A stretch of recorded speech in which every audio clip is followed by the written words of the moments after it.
여 변호사님, 이 국민의힘은 아주 조용하게 공천이 진행되고 있어서 너무 밋밋한 공천이고 감동이 없는 공천 아니냐. 그냥 기득권 그 사람들이 그대로 공천을 받으면은 한동훈 비대위원장 때 기대했던 사람들 입장에서는 좀 실망감이 나올 수도 있겠다. 이런 뭐 소리도 없지는 않습니다. 아무래도 뭐 신당으로 혹시 갈 사람들이 있을까 하는 우려도 있을 수 있고, 또 이 양특검법, 쌍특검법에 대한 뭐 재투표 이런 것들을 의식했는지는 모르지만 영남권에서도 거의 지금 컷오프가 없어요. 없죠. 또 하나는 이번에 친윤들이 아주 고전을 면치 못하고 있다. 용산 출신도 그렇고. 예, 뭐 용산 참모들은 그렇다 하더라도 권성동 의원이라든가 권성동 의원도 지금 확정이 안 된 상태입니다. 경선으로 가는 것 같고, 박성민 의원이라고 또 울산에 있지 않습니까? 윤 대통령의 뭐 술친구라는 사람. 거기도 지금 결정이 안 되고 여러 가지로 지금 원조 친윤들이라는 사람들이 어려움을 당하고 있는 것 같아요. 저는 우리나라가 하도 격변이 많은 사회가 돼가지고 생각지도 않은 일이 벌어질 때 국민들 놀래고, 어떤 부분은 감동하고 어떤 부분은 놀래가지고 그 배척하고 이런 거 있는데요. 그 유럽이라든가 이런 안정된 사회를 가면 거의 뭐 신문의 사회면이 맨날 조용합니다. 그게 그거고. 그렇죠. 그래서 우리나라 사람들은 뭔가 어떤 이벤트가 벌어지고 막 시끄러울 때, 아, 우리가 살아있구나, 생명력이 있다고 생각하는데, 유럽같이 안정된 사회는 그게 반대예요. 호주라든가 그 옆에 있는 뉴질랜드만 가도 소가 수출이 안 된다는 게 그게 일면 토바입니다. 그러니까요. 우리는 뭐 소 수출한다는 게 그건 일면. 지금 공천 이런 게 이렇게 국민들한테 입에 오르내리고 언론에 회자되는 거 우리나라의 특유한 현상이 아닌가. 역동성이죠. 그걸 좋은 말로 역동성이죠. 사실은 시스템이 아직 안 잡혔다는 이야기죠. 그러니까 한동훈 위원장 체제의 이 공천 시스템이, 저는 아까는 말씀하셨죠. 이런 어떤 개혁, 혁신 이미지가 없다. 맞아요. 없지만 또 한편으로 안정되어 있다. 그리고 시스템이한 공천이 이루어지고 있다. 그렇게도 볼 수 있거든요. 그래서 그리고 또 이번에 큰 게 아까 그 친윤하고 용산 말씀드렸는데, 이번 선거는 어떻게 보면 있죠. 이재명 대 한동훈이거든요. 그렇기 때문에 그 어떤 이 친윤을 갖다가 조금 이렇게 약간 박대할 때 이 한동훈 위원장 싸우기가 훨씬 좋아요. 만일에 친윤이 이번에 대우를 받고, 그다음 용산 출신이 공천에 어떤 어드밴티지를 받는다면은 한동훈 위원장이 참 이 운신의 폭이 줄어들거든요. 야당에서는 아바타라고 그러겠죠. 그러니까 근데 저번에 윤신공천이라고 그러겠죠. 사퇴 논란 그 때문에 아바타라는 이미지를 상당히 많이 털어버렸고요. 그런 상태에서 어떤 친윤이나 용산 출신의 배려가 좀 적다는 느낌을 줄 때 한동훈 위원장은 이번 선거를 이끌고 나가기 좋다, 그런 생각이 들기 때문에, 그리고 저는 이 정치인에서 혁신이란 말이 있죠. 이게 과연 맞나, 이런 생각이 듭니다. 어떤 일을 잘하고 해야지 사람이 갈린다고 혁신은 아니거든요. 그런데 우리는 사람만 갈리면 혁신으로 생각해요. 그런데 새로운 사람 중에서도 영 아닌 사람도 있을 수 있고, 그 다음 미국에는 29선 이런 국회의원도 많거든요. 그렇죠. 거의 직업이 국회의원이야, 그냥. 한 20대 때 후반에 국회의원 시작해서 그냥 2년마다 한 번씩 선거를 하는 데도 많으니까 80몇 세까지 국회의원 계속 하는데, 그렇다고 해서 그 사람들을 구악이라든가 이런 거에서 물리자는 말이 없어요. 근데 우리나라는 아직 민주주의가 된 지 얼마 안 돼서 그런지 이게 선거철만 되면 바꿔야 한다는 이런, 물론 국회의원들이 자초한 그런 것도 있죠. 좀 제대로 했으면 누가 그러겠습니까? 맨날 제밥그릇 챙기기 바쁘고. 이준석 이야기대로 살찐 고양이 노릇만 하고 있으니까. 그러니까요. 문제죠. 그래서 이제 국민들이 하는데, 밥만 충분하고 있으니까. 근데 고 교수님, 근데 새로 바꾸는 사람이 국회에 들어가면 우리나라 지금 국회 체제 하에서는, 정당 체제는 똑같아져 버려요. 그러니까 문제죠. 그러니까요. 그래서 혁신이 중요한 게 아니고, 혁신이 해야죠. 사람을 바꾸는 게 중요한 게 아니고, 어떤 그 사람이 과연 제대로 정치를 할 사람이냐를 바꾸는 게 중요한데 저는 한동훈 장관 체제하에서 한동훈 위원장 이 혁신이 부족하고 그다음 이런 변혁이 좀 부족하다. 그거는 인정하는데 과연 그게 사람을 확확 바꾸는 게 능사냐? 그런 부분에서는 저는 조금 이의가 있습니다.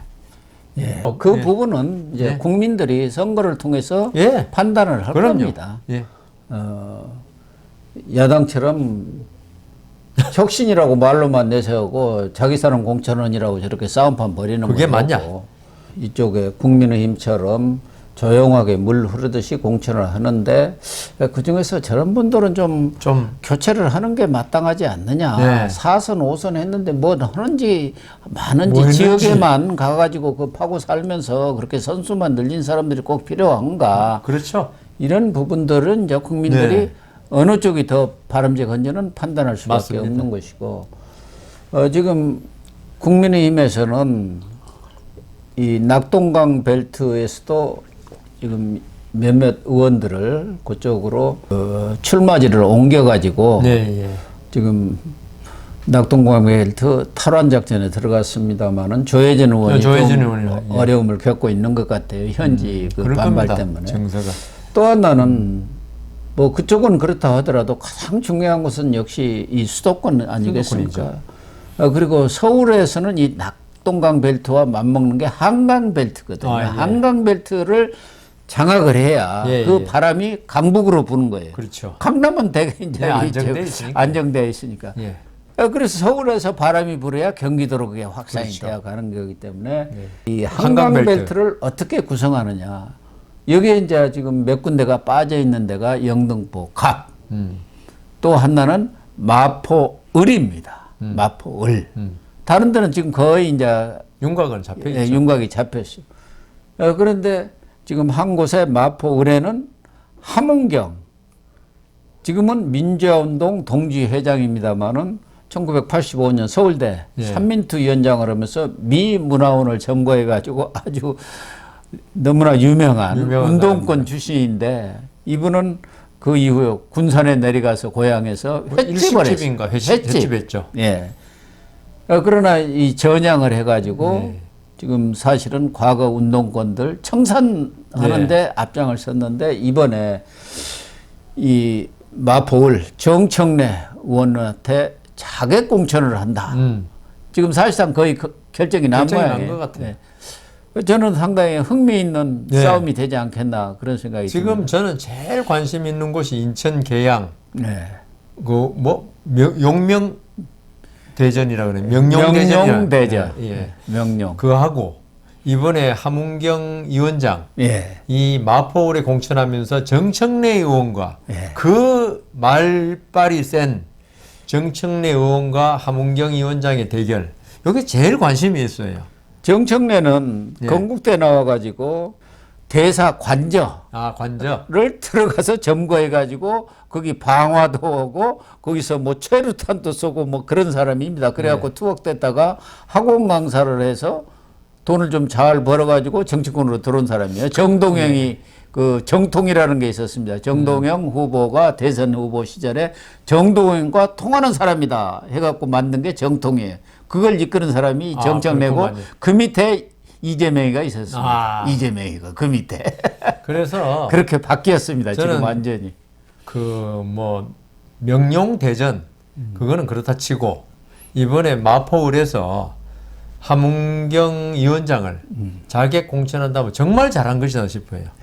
우리가 이때까지 정청래 의원의 의회에서 발언이라든가 여러 가지 발언을 볼 때 보통 어떤 길을 가지고는 그게 이기기 힘들어요. 힘든데 어떻게 함은경 위원장을 보면요. 본인이 운동권 아니었습니까? 진짜 운동권이죠. 진짜. 찐 운동권이죠. 요새 표현을 하면 운동권이기 때문에 어떤 운동권의 논리, 그다음 운동권의 사고방식 이런 걸 가장 잘하는 사람입니다. 그럼요. 그리고 머리도 좋은 사람이었어요. 머리 좋으니까 서울대 삼민투 위원장이 했죠. 그래서 이런 사람들이 이 정청래 지금 의원이 지금 함은경 위원장이 볼 때는 가짜 운동권을 볼 거예요 아마. 그렇겠죠. 그냥 옛날에 운동권 진짜 미국 대사관자 한번 넘어간 걸로 몇십 년 동안 호의호식하는 거 아니냐. 하문경 위원장이 있죠. 그 사람이 만일 정치권에 일찍 그 제도 정치권에 들어왔으면 국회의원 몇 번 하고 남은 사람이에요. 예. 그렇지만 이 사람은 민주화 운동이 우리나라가 그 자기들의 힘으로 전두환 정권 끝내고 민주화가 됐지 않느냐. 그래서 횟집을 자기 몸으로 뛰는. 네. 그러니까 국회의원이라는 걸 우리가 폄하하면 안 되지만 어떤 국민들 세금 가지고 편하게 사는 직업 아닙니까? 솔직히 예. 말씀드리면은. 예. 그런데 하문경 위원장은 내가 민주화 운동을 했다고 해가지고 그걸 갖다가 훈장처럼 내세워서 내가 잘 살겠다가 아니고 그때 그거는 나로서 민주화에 공헌한 걸로 끝나고 그 다음은 내가 돈 벌어서 내 몸을 움직여서 돈 벌겠다. 진정한 운동권이죠. 예. 예. 그런 분이니까 이 정청래 그 의원이 하문경 위원장 공격하기는 쉽지 않을 겁니다. 공격 못하죠. 못하죠. 운동권으로서도 오히려 도덕성. 어디다 대고 그 그렇게 도덕성은 이 하문경 위원장이 훨씬 뛰어나요. 도덕성. 예. 이런 그 좀 전에 말씀드린 국회의원과 어떤 횟집 주인의 그거 볼 때, 예. 아니 국회의원 횟집 주인이 문제가 아니고 어떤 살아온 역정을 볼 때, 이 때문에 이 정청래 의원도 이번 선거에서 그 아주 위기를 맞을 수도 있다. 그런 생각도 듭니다. 그러니까 한동훈 비대위원장이 그랬지 않습니까? 진짜 민주화에 기여한 사람이 누구이냐. 가짜 운동권 특권 세력은 정말 어떤 사람인지 우리 국민들이 선택할 것이다. 한 사람은 진짜 운동권이었지만 횟집을 평생 지금 하고 있고 한 사람은 이 운동권 한 것을 계속 울고 먹으면서 정치를 독점하고 있다. 이번에 그걸 심판해야 한다. 이렇게 얘기를 하고 나섰는데 그 지역이 특히 김경률 지금 비대위원이죠. 회계사가 거기 사천 논란이 한동훈 있어가지고. 위원장이 적극 추천했는데 그게 사천 논란을 빚으면서 사퇴를 했죠. 그렇기 때문에 더 관심을 모으는 지역이고 특히 마포 지금 갑은 노웅래 의원 지역 아닙니까? 네. 그건 이제 노웅래는 컷오프 됐으니까 예. 그 전에도 뭐 다른 사람이 온다는 얘기가 있었어요. 그런데 마포 갑은 조금 낫습니다. 지역 그 분위기가 개발도 많이 되고. 네. 근데 이 마포 우리 야세가 워낙 강해가지고 여기가 지금 정책내마에도 세 번째 아닙니까? 자기 컷오프 됐을 때는 또 그 유명한 손혜원인가 네, 그 사람이 또 해가지고. 대타로 가서 국회의원을 했지 않습니까? 네. 거기는 야당 텃밭이에요. 그렇기 때문에 쉽지는 않은 지역이지만 하문경 민주화운동 동지회장이 결기를 가지고 네. 가서 반드시 승리하고 돌아오겠다 이렇게 지금 다짐을 하고 있어서 이 지역이 상당히 뜨거운 관심을 모으지 않겠나 그런 생각이 듭니다. 제가 그 민주화 운동이라는 거 그게 어떤 게 본령인가 한마디만 드리면은 저번에도 한 말씀드린 우루과이 대통령이 진짜 민주화 운동하다 대통령 된 사람이 예. 딱 대통령 임기 마치고 그 수도 교외에 오두막집으로 돌아왔고 자동차를 25년 된 자동차를 쓰고 있는 맞아요. 사람 그런 사람이 민주화 운동했다고 해야지 예. 아주 호의호식한 사람 민주화 운동이란 거는 계속 어떤 지금 현재 정권에 대한 어떤 비판이 중요한 거거든요. 예. 근데 제도권 국회의원을 계속 해버리면은 비판은커녕 그 어떤 권력의 과실을 따먹고 있는 사람이 되거든요. 그러니까 제가 그래서 하문경 위원장과 정청래 의원의 어떤 그 인생 역정이 완전히 대비된다. 네. 그 마포을 주민들이 과연 어떤 게 진짜 민주화 운동을 한 사람인가를 정확히 판단해 주시면은 결과도 달라질 수 있다 그런 생각합니다. 그렇습니다. 그리고 한강벨트가 시작되는 곳이 영등포 갑입니다. 그 지역에 동아일보 부국장 출신 하종대 예비후보가 뛰고 있습니다만은 아직 결정을 못 하고 있어요. 그런데 이번에 김영주 의원이 하위평가 20%에 들면서 지금 탈당을 선언만 했지 탈당을 아직 한 것은 아닙니다만은 한동훈 비대위원장이 직접 전화로 접촉하면서 영입을 입당이죠. 공식 제안하고 그런 상황인 것 같습니다. 만약 김영주 의원이 국민의힘에 입당을 한다면은 국민의힘으로서는 천군만마가 의장까지 지낸 사람 아닙니까? 예, 그런 생각이 들어요. 네. 그렇죠. 그 하종대 예비후보는 저희들도 아는 사람이지만 좀 안타깝긴 합니다만은. 그 하종대 예비 후보가 그것도 부안 사람이죠. 호남 사람은 맞는데 워낙 그 채널 A라는 어떤 보수적인 언론에서 활동하면서 약간 보수로 지금 이제 그 분류되고 있죠. 네.